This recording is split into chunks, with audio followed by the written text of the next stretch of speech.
बाबा ने कहा आपको जीव आत्मा महात्मा बनना है, अपनी जीव आत्मा को महात्मा बनाना है। बाकी कोई मनुष्य आत्मा को महात्मा नहीं कह सकते।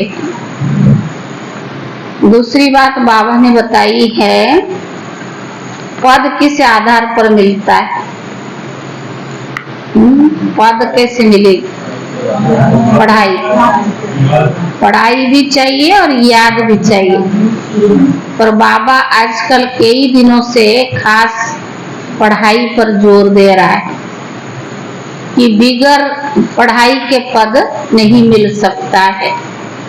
शिव बाबा हमें प्राइज देने आया है।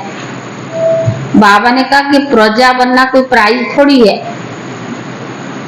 ऊंच पद लेना, लक्ष्मी नारायण जैसे पद लेना, तो बाबा ने कहा उसको प्राइज कहेंगे। संगम योग पर बाबा की भी बने हैं और पुरुषार्थ कुछ नहीं किया तो प्राइज कैसे मिलेगी?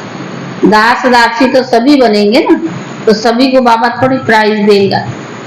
ये तो बाबा मुक्ति, जीवन मुक्ति का दे रहा है, लेकिन जीवन मुक्ति में भी ऊंच पद कौन लेगा? जो पढ़ाई और याद पर भी बाबा ने जोर दिया है। याद से भी कर्म विनाश होता है, याद से हम आत्मा को सतो प्रधान बनाते, याद से प्रकृति भी सतो प्रधान बनती है। तो बाबा ने कहा याद भी है लेकिन साथ साथ पढ़ाई भी है। सारे मीठे बच्चे, अभी तुम्हें पवित्र जीवात्मा बनना है, जीवात्मा बनना है। मीठे बच्चे, अभी तुम्हें पवित्र जीवात्मा बनना है। इस समय कोई पवित्र जीवात्मा नहीं है।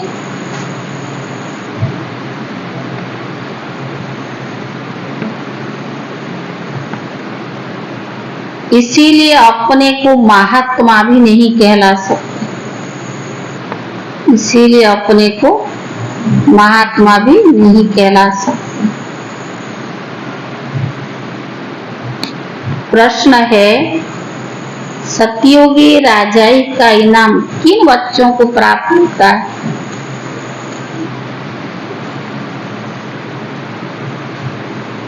सतयुग की राजाई का इनाम किन बच्चों को प्राप्त होता है?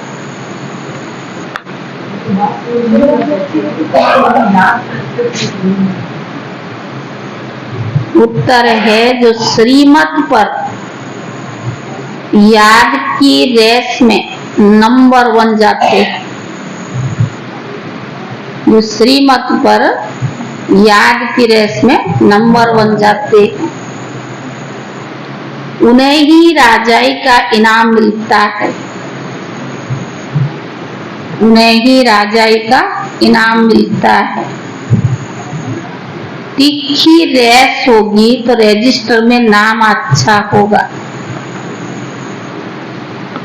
तीखी रेस होगी तो रजिस्टर में नाम अच्छा होगा और इनाम के अधिकारी बनेंगे।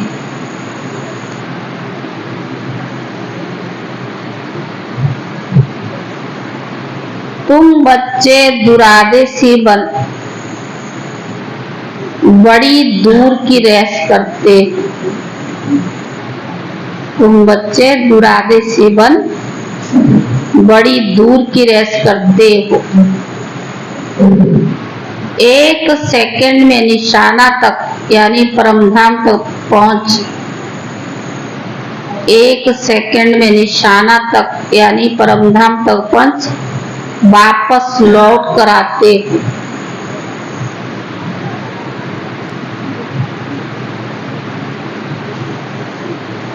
तुम्हारी बुद्धि में है पहले हम मुक्ति में जाएंगे। तुम्हारी बुद्धि में है पहले हम मुक्ति में जाएंगे, फिर जीवन मुक्ति में आएंगे।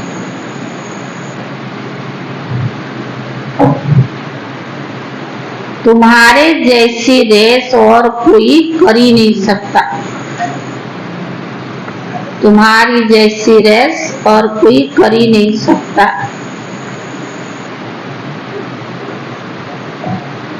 गीत है, आखिर वह दिन आया आज। कौन सा दिन?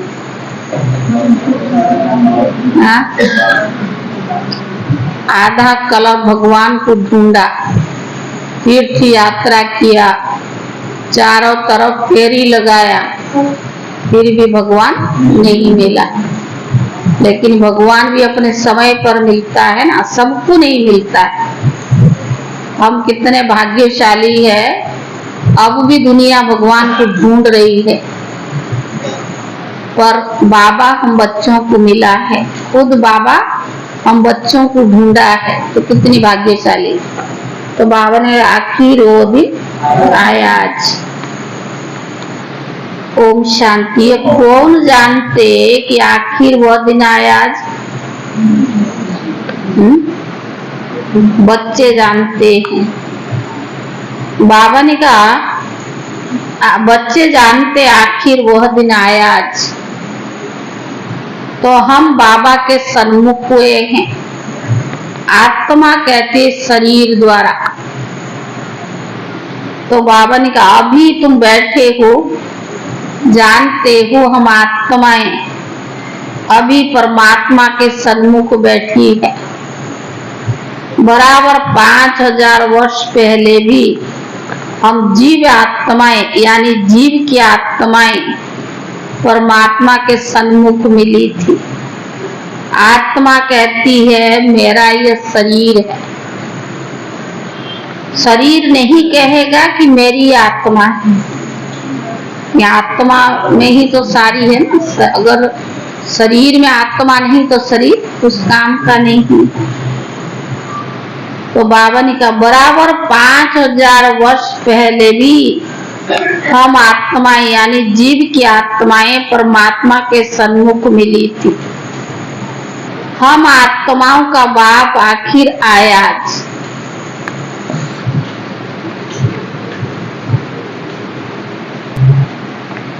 ये सारी दुनिया नहीं जानती, सारी दुनिया के सन्मुख हो भी नहीं सकेंगे।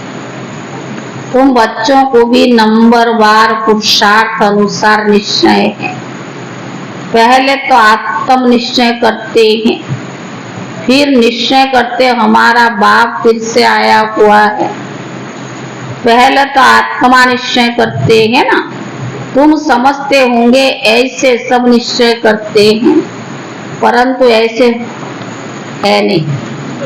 सबकी अपनी अपनी पुरुषार्थ के अनुसार। तो बाबा ने कहा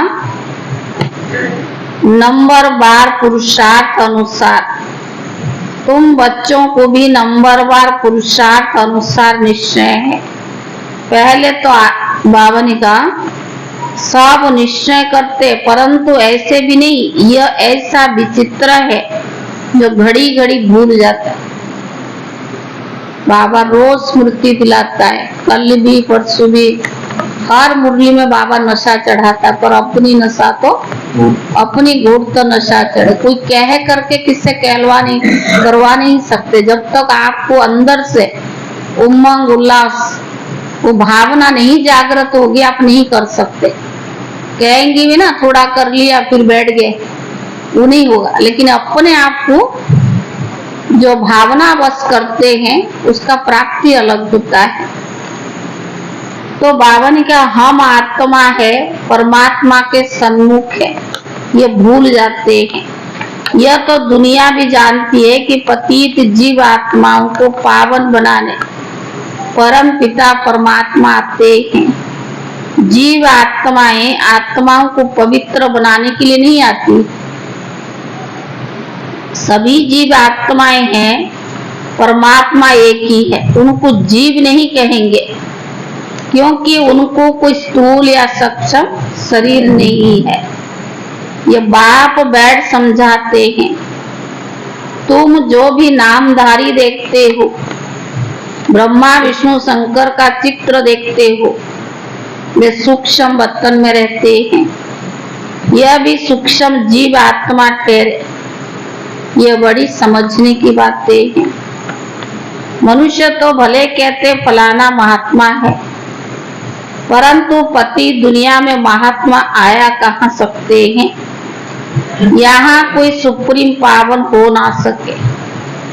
हाँ, वो सुप्रीम बाप पावन बनाकर गए हैं। सतयुग आदि में देवी देवता थे, यह तो जरूर समझेंगे कि पवित्र आत्माएं थी। अभी पतित जीव आत्माएं हैं, पावन जीव आत्माएं भी थी। बराबर सतयुग आदि से सृष्टि पर पवित्र जीव आत्माएं थी, उन्हों को महान आत्मा कहेंगे। बाप समझाते पति दुनिया में कोई भी महान आत्मा हो ही नहीं सकता। जब पतित जीव आत्माएं हैं, पतित जीव आत्मा जरूर औरों को भी पतित बनाएंगे। खुद जैसा होगा वो दूसरों को भी तो ऐसा ही बनाएगा ना। तो बाबा ने कहा वहां है पवित्र जीव आत्माएं, तो क्या कहेंगे? ऐसे नहीं कि पवित्र जीव आत्मा बनाएंगे, वहां तो प्रारब्ध मिल गया ना। नहीं, बाबा बनाने की बात नहीं, बात बनाने की नहीं रहती है। और इस समय सभी पवित्र जीव आत्माएं बनती है। वहां तो है ही सब पावन। इतना पावन बनाएगा कौन? बाप बैठ समझाते हैं, तुम जब देवी देवता थे तो पावन थे, यहाँ आकर पतित बने हो तो आत्मा क्योंकि आत्मा ही पतित है, शरीर भी पतित है। वहां फिर महात्मा अक्षर नहीं देते हैं, वहां तो है ही सभी पवित्र। कहते ही है देवी देवता सर्वगुण संपन्न, 16 कला संपूर्ण, अहिंसा परम देवी देवता धर्म। संपूर्ण निर्विकारी माना संपूर्ण पवित्र। तुम बच्चों को समझाया जाता है सन्यासी पवित्र रहने के लिए पुरुषार्थ करते हैं। अच्छे अच्छे सन्यासी पवित्र रहते हैं, जिनको महात्मा कहा जाता है, पवित्र रहने के लिए अलग रहते हैं। परंतु वो है ही निवृत्ति मार्ग वाले, उनको भक्ति मार्ग में महात्मा कहेंगे, ज्ञान मार्ग में नहीं। ज्ञान और भक्ति दोनों अलग अलग गाए जाते हैं। आधा कल्प सतयुग त्रेता में ज्ञान की प्रारब्ध है, यहाँ तो भक्ति की प्रारब्ध कहेंगे। तो बाबा ने यह है भक्ति मार्ग। पहले भक्ति भी अभिविचारी होती है, फिर अंत में हाँ तमो प्रधान व्यभिचारी भक्ति होती है। अभी व्यभिचारी भक्ति का अंत होना है, तभी तो बाप आए हैं ना। तो बाबा ने कहा एक बाप ही एक बार आकर ज्ञान से आधा कल्प के लिए तुम्हारी प्रारब्ध बनाते हैं। तुम नंबर 1 पुरुषार्थ करते हो। कोई तो राजा रानी बनते हैं, कोई फिर प्रजा व दास दासी बन जाते हैं, कोई राजधानी, क्योंकि बाबा ने क्या राजधानी स्थापन हो रही। पढ़ाई एक है और पढ़ाने वाला भी एक है, और पढ़ने वाले नंबर 1। जैसे जिसने पढ़ाई को धारण किया है उसी अनुसार पद मिलता है। तुम अब दुरादेशी बुद्धि बनते हो। दुरादेशी बुद्धि को क्या कहेंगे? त्रिकालदर्शी, तीनों कालों के लिए जान जाते हैं। आदि मध्य अंत, पास्ट प्रेजेंट फ्यूचर। जो हम करते हैं वो हमें दिखता है, अभी हमारा क्या है, भविष्य में क्या है और फ्यूचर में क्या हो गया है। तो बाबा ने कहा तुम अब तीनों लोगों को जानते हो, मूल वतन, सूक्ष्म वतन, स्थूल वतन, 3 लोग हुए ना। तुम अब दुरादेशी बन गए हो, तुम्हारी बुद्धि आदि से अंत तक जाती है, वो अभी नंबरवार पुरुषार्थ अनुसार। बुद्धि भी सबकी दुरादेशी एक जैसी नहीं है। लेकिन जैसे जैसे जिसका बुद्धि है तो ऐसे ही जाती है। कोई कमजोर होते तो रेस पीछे रह जाते। बाबा तो एक जैसा रेस सिखाता है, लेकिन बुद्धि कमजोर है तो क्या करेंगे, रेस भी पीछे रह जाते। यह तो बहुत बड़ी दुरादेशी रेस है। आत्माओं की रेस कभी सुनी नहीं होगी। तुम आत्माएं जानते हो हम स्टूडेंट है, हमारी ये रेस है। फलाने निशाना तक पहुंचकर फिर लौटना है। तुम आत्माओं की बड़ी दूर की रेस है। बुद्धि जानती है हम वास्तव में वहां के रहने वाले हैं। एक सेकंड में हम वहां पहुंच जाएंगे, जीवन मुक्त बन जाएंगे। हम असुर परम धाम के निवासी हैं। यथार्थ रीति बुद्धि जानती है हम परम धाम जाएंगे, फिर आएंगे। जैसे रेस में निशाना तक पहुंचकर फिर लौटते। कहाँ रेस होती है तो क्या करते, जहाँ निशाना है वहां तक जाएंगे, फिर लौट कर आएंगे। हम भी बाबा के पास जाएंगे, फिर वापस आएंगे। अब आत्मा रेस सीख रही है।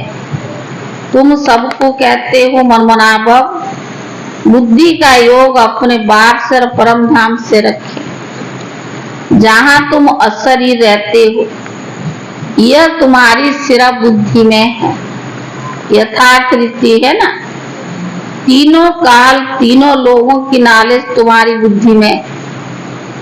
इसीलिए बाबा ने कहा तुम बच्चे त्रिकालदर्शी हो।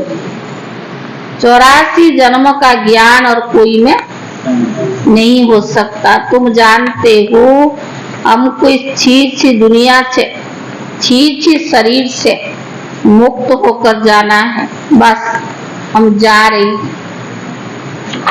है। दुनिया गंदी छीछी दुनिया है, शरीर भी छीछी है, पुराना शरीर है, कुछ ना कुछ चलता ही रहता, होता ही रहता, पर हम इन सब चीजों से मुक्त होकर वापस जा रही है।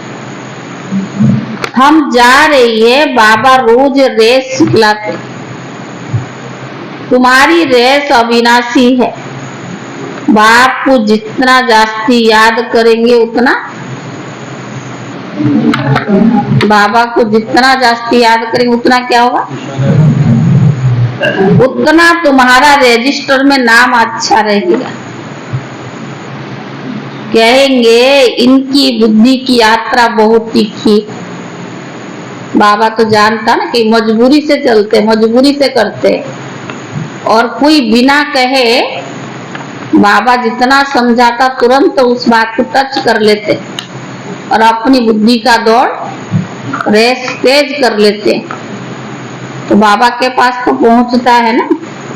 तो बाबा कहेंगे यात्रा में तीखी है। याद से ही तो विक्रम विनाश होता है। अगर याद नहीं करते तो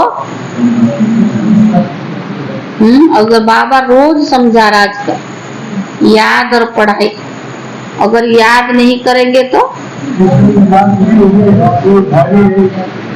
विक्रम विनाश नहीं होंगे। न होने के कारण वो पिछाड़ी में रह जाते हैं। सब कुछ कर सकते हैं, कईयों का बहुत आलस नेचर होता है, बहुत आलस, उमंग हिस्सा नहीं है, जैसे चली रही है, कोई बात नहीं, भगवान पद दे या ना दे उसमें भी राजी कर सकते सब कुछ। तो बाद में जो विनाश होगा तब दौड़ोगे क्या। तो बाबा ने कहा प्रजा व दास दासी बनना कोई प्राइज नहीं है। तो बाबा ने कहा नर से नारायण, नारी से लक्ष्मी बनना, इसको इनाम कहा जाता है। बाप राजाई का इनाम देते हैं। उनकी मत पर चल दौड़ी लगाई तो कोई तो एकदम भी दौड़ नहीं लगाते। अगर प्रजा वाला होगा तो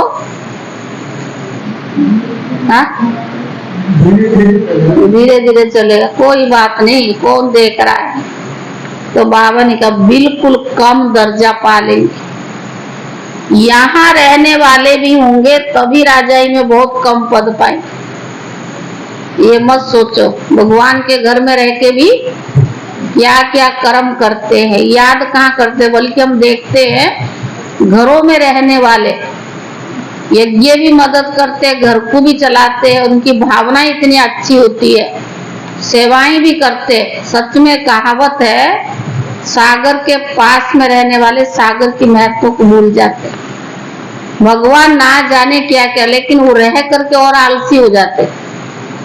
मिल तो रख, लेकिन आज सुनेंगे ना अज्ञान काल में भी कोई बात नहीं है, नहीं करो, अपना ही विक्रम का खाता बना रही हूँ। भगवान के घर में जो दान का आता है उसको पचाना कोई मासी का घर नहीं होता है। भक्ति में अज्ञान काल में हम देखते थे, हमारे पिताजी मंदिर के पुजारी थे, मंगलवार को शनिवार को बहुत सामान मिलता था, जिसका जो भी कष्ट होता ना मंदिर में रख जाते थे। पर हमारी माताजी कभी हमको नहीं, बच्चों को खिलाती, कहते दान का है, ये हजम करना मुश्किल होता है, कष्ट वो निकाले और बच्चों के ऊपर न चढ़ जाए। तो माताजी जो रिक्शा वाले होते थे, वो गरीब होते थे, उनको बांट देती थी। हालांकि पिताजी कभी कभी बहुत गुस्सा करते थे, लोग देंगे तो बांटने में लगी, पर झूठ मूठ बोल के वो देती नहीं थी। वो कभी घर में उसको यूज नहीं करती थी कि संस्कार बच्चों की ना खराब हो जाए। तो बाबा के घर में भी कभी बाबा कहते ना, यहाँ रहने वालों का पद भी कम हो जाएगा। क्यों? सब कुछ फैसिलिटी मिलता है। लाखों रुपया कमाने वाला उसके घर में इन्वर्टर भी नहीं हो सकता है। कई सामान को कम खर्चा में यूज करके चलते हैं, और बाबा ने घर में सब सुविधाएं दी है, लेकिन फिर हम उसको क्या करते, मिस यूज कर लेते, लापरवाही हो जाते हैं। लेकिन उसका कई गुना हिसाब बनकर हमारे सामने आता है। शारीरिक बीमारी भी आता है, कभी मनोस्थिति ऊंची नहीं बनती है, उसका भी आधार होता है। जो यज्ञ की स्थापना हुई थी, बाबा ने दादियों को जो पालना की, पूरा संपूर्ण पवित्र धन था। अब ज्ञान मार्ग में आने वाले को जरूरी नहीं कि सब पवित्र धन कमाते हैं, सब संपूर्ण पवित्र रहते। अभी तो चला चली का समय आया ना, अगर उसकी भी हम ईमानदारी से उसकी सेवा नहीं किया तो क्या होगा, बोझ ही तो है अपने ऊपर। तो बाबा ने कहा कि यहाँ रहने वाले भी तो राजाई में बहुत कम पद पाएंगे। तुम्हारी कितनी विशाल बुद्धि हुई। अब बेंगलोर मद्रास के बच्चे बैठे हैं, उनको फिर मद्रासी भाषा में कोई बैठ समझाए, हमारी भाषा तो हिंदी है, कल पहले भी ऐसे समझाया होगा। कहेंगे भगवान सब भाषाएं क्यों नहीं जानता? कहते भगवान है तो सब भाषाएं क्यों नहीं जानता? परंतु बाबा कहते ड्रामा में नहीं, ड्रामा में होता मैं भी सब भाषाओं में भाषण करता।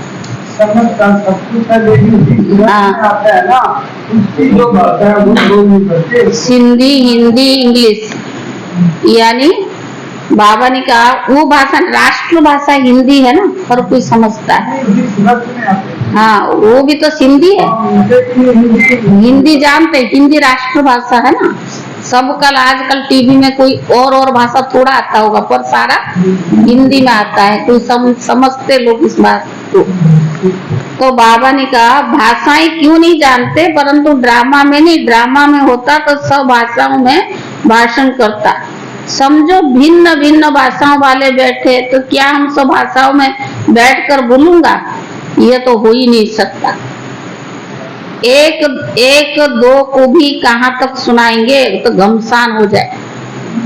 तो समझना चाहिए बाबा ने कल पहले जिस भाषा में समझाया था उसी भाषा में अभी समझाते। आजकल तो देखो साइंस का कितना प्रगति, सब भाषाओं में मधुबन में ट्रांसलेशन होता नहीं, इतनी भाषाएं। विदेशों में भी कई भाषाएं, एक सारी इंग्लिश थोड़ा चलता है। और यहाँ भी इंडिया में भी देखो मलयालम अलग होता है, तेलुगु, तमिल, गुजराती, उड़िया, इंग्लिश, सब तरह की बहुत भाषाएं। और जरूरी नहीं कि सभी लोग सभी भाषाओं को जानते हैं। तो बाबा ने कहा हिंदी का जोर है, अंग्रेजी का भी जो जरूरी है, क्योंकि इन्हों का कनेक्शन अंग्रेजी से जास्ती है। रसिया, अमेरिका आदि की भाषा अपनी अपनी है एक ही धर्म वाले क्रिश्चियन, परंतु भाषाएं बहुत है। यहाँ भी है सब भारतवासी आदि सनातन देवी देवता धर्म वाले, परंतु अपने धर्म को भूल गए। भाषाएं कितनी हो गई है, सब मिक्सचर है, जिसकी जो भाषा है उसमें फिर उनको सुनाना है। इसी में भी बड़ी होशियार चाहिए जो समझकर औरों को समझाए। साथी ऐसा साथ लेना चाहिए जो एक्यूरेट समझा सके। यह सबसे बड़ा चैतन्य तीर्थ, वह सब जड़ तीर्थ, साधु संत महात्मा सब कहाँ जाते, वहां जाते हैं, बहुत दूर दूर तक जाते हैं। जो भारत को पावन बना कर गए उन्हों के मंदिर में जाते हैं। यह भी समझने की बात है।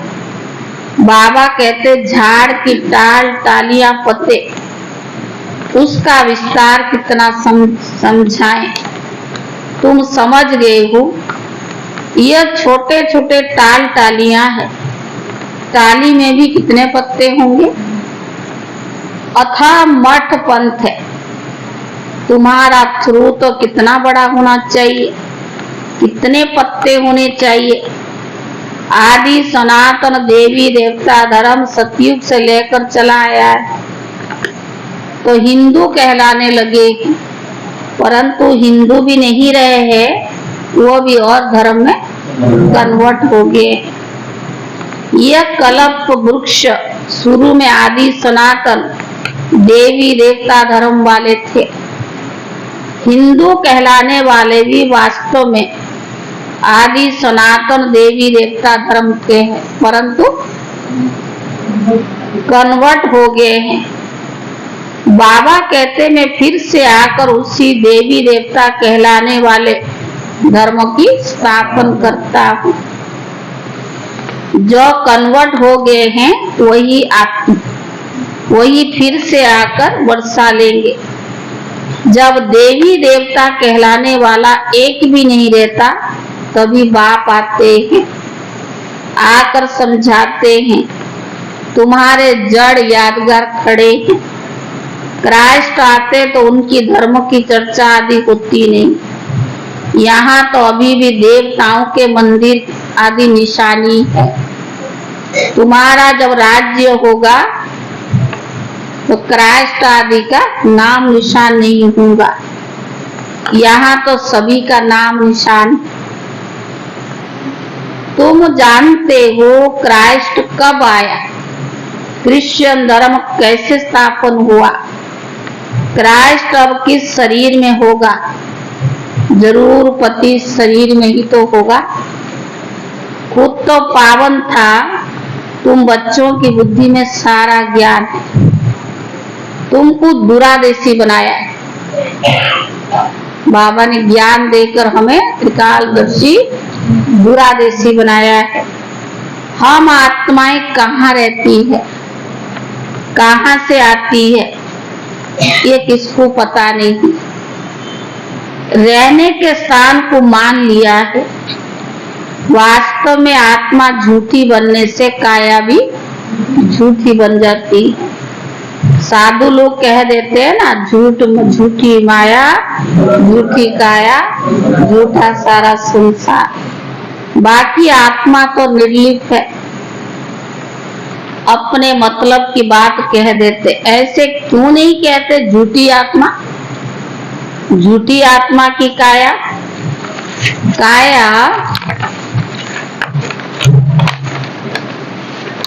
काया को ही काई पर यानी अर्थी पर बिठाते। आत्मा को तो अर्थी पर नहीं बिठाते, किसको जलाते, शरीर को। आत्मा तो उड़ जाती है, उसको थोड़ी जलाते। कोई पर काया को बिठाया जाता है। आत्मा ने तो एक काया छोड़ा, दूसरी काया में जाकर प्रवेश करती है। यह समझ की बात है। कोई भी साधु संत आदि को तुम समझा सकते हो। यहाँ पतित दुनिया में कोई भी महात्मा नहीं। महान आत्माओं को पावन आत्मा कहा जाता है। शरीर भी पावन चाहिए। यह है ये आयरन एजेंट। परंतु कन्या जब तक विकार में नहीं गई तब तक पूजा जाता है, उसकी पूजी जाती है। पवित्रता के लिए उनको महान आत्मा कैसा, पवित्रता के लिए ही पुकारते हैं, आ करके हमको पावन पवित्र बनाओ। जबकि यह है विचित्र परम पिता परमात्मा। तुम जानते हो हम जो पावन जीव आत्माएं देवी देवता थी, अब हम पतित बनी हुई है, धर्म भ्रष्ट है। कृष्ण लोग अपने धर्मों को जानते हैं, झट कहेंगे हम क्रिश्चियन हैं। तुम ऊंचते ऊंचा धर्म वाले अपने धर्म को ही भूल गए हो। भूल जाने से धर्म भ्रष्ट कर्म भ्रष्ट बन पड़े हो। तुम श्रेष्ठाचारी थे, अब रावण ने भ्रष्टाचारी कर दिया। यह अर्थ भी तुम समझ सकते हो। तुम बच्चे अभी अपनी भविष्य ऊंच तकदीर बनाने के लिए धारण कर रही हो। बाबा हमारी ऊंचा तकदीर बनाता है। कहते ना, ऊंचा तेरा नाम, ऊंचा तेरा काम, ऊंचा तेरा धाम। इतना ऊंचा बाबा हमारी तकदीर कितनी ऊंची बनाता। कल बाबा ने सारी तकदीर के ऊपर, तकदीर मनुष्य नहीं बना सकता है, भगवान है जो हमारी तकदीर इतना ऊंचा बनाता है, विधि बताता। तो बाबा ने कहा ऊंची तकदीर बनाने के लिए धारणा कर रहे। अगर श्रीमत का उल्लंघन किया तो बाबा आजकल हर मुरली में पहला सार में क्या कहा, श्रीमत प्रमाण याद किया था। श्रीमत के अनुसार, कोई कहता हम याद करते हैं, लेकिन श्रीमत के अनुसार क्या, पर श्रीमत का अर्थ क्या वो भी तो पता होना चाहिए ना। तो बाबा ने कहा श्रीमत का उल्लंघन करने से तकदीर को लकीर लग जाती है। यह भी भूल जाते कि श्रीमत देने वाला बाप है। आखिर वह दिन आया आज। कौन सा दिन, गीत में था ना।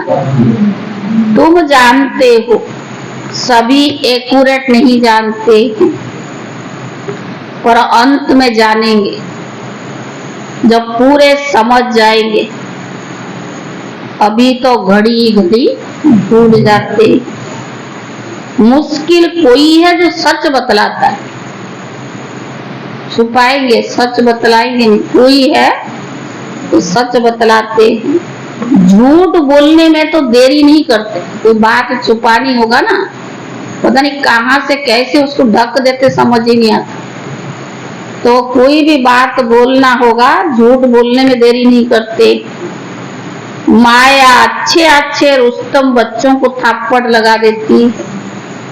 बात तो सब जानते हैं, बतलाते हैं, तुम भूल करते हो, बड़ी डिसर्विस भी करते हो। भूल करते हैं तो बहुत बड़ी डिसर्विस भी होता है। अच्छा मीठे मीठे सिकीले दे बच्चों प्रति माता पिता बाप दादा का याद प्यार और गुड मॉर्निंग। रूहानी बाप की रूहानी बच्चों को नमस्ते, और रूहानी बच्चों की तरफ से रूहानी बाप दादा को याद प्यार और नमस्ते। धारणा के लिए मुख्य सार। पहला है दुरादेशी मन। तीनों लोगों को तीनों कालों को जान बुद्धि से रेस करनी है। दुरादेशी बन, तीनों लोग और तीनों कालों को जान, बुद्धि से रेस करनी है। इस छी दुनिया, छी शरीर से मुक्त होना है। छी दुनिया और छी शरीर से मुक्त होना है। दूसरा, झूठ बोलने की आदत को मिटाना। झूठ बोलने की आदत को मिटाना। श्रीमत का उल्लंघन कर डिसर्विस नहीं करनी।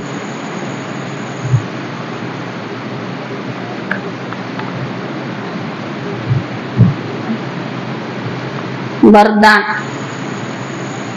लौकिक की वृत्ति दृष्टि का परिवर्तन कर।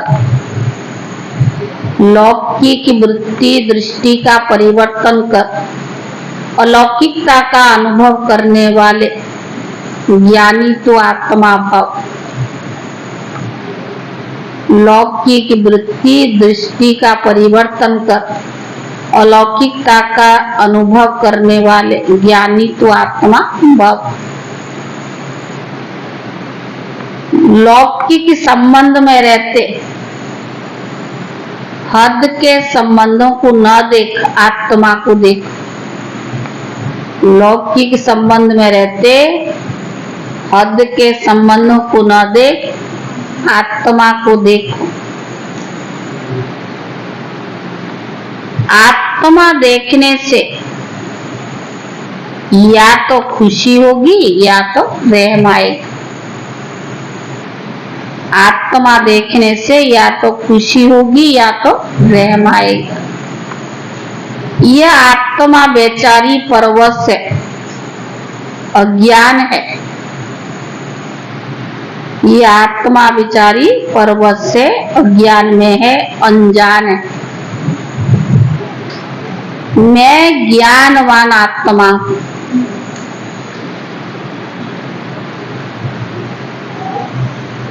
तो उस अनजान आत्मा पर रहम कर, अपनी शुभ भावना से बदल कर दिखाऊं। अनजान आत्मा पर रहम कर, अपनी शुभ भावना से बदल कर दिखाऊंगी। अपनी वृत्ति और दृष्टि को बदलना ही अलौकिक जीवन है। भगवान के बन गए, आत्मिक स्मृति आ गई, देह का भान खत्म होता, एकदम तो नहीं होगा ना, धीरे धीरे खत्म होता जाएगा। तो फिर क्या आएगी? अलौकिकता। अलौकिकता माना आत्मिक दृष्टि, आत्मिक संबंध, आत्मा के प्रति प्यार। तो रहम भी आएगा और प्यार भी आएगा। अपनी वृत्ति और दृष्टि को बदलना ही अलौकिक जीवन है। जो काम अज्ञानी करते हैं, आप ज्ञानी तो आत्मा नहीं कर सकते। जो काम अज्ञानी करते हैं वो आप ज्ञानी तो आत्मा नहीं कर सकते। आपके संग का रंग उन्हें लगाना चाहिए।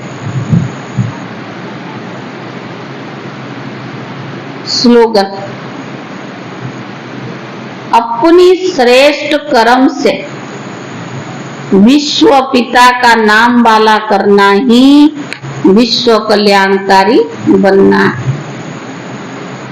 आप श्रेष्ठ कर्म से विश्व पिता का नाम वाला करना ही विश्व कल्याणकारी बनना है। आज का व्यक्त इशारा। आज कितना तारीख है? 12 तारीख। कोई भी कर्म करते करावनहार बाप की स्मृति रहे तो हर कर्म में न्यारापन, निरंकारीपन और नम्रतापन के नव निर्माण की श्रेष्ठता भरी हुई होगी। हर सेकंड, हर संकल्प संपूर्ण पवित्र अर्थात स्वच्छ होगा, जिसको सच्चाई और सफाई कहते। जिसको सच्चाई और सफाई कहते हैं। ओम शांति।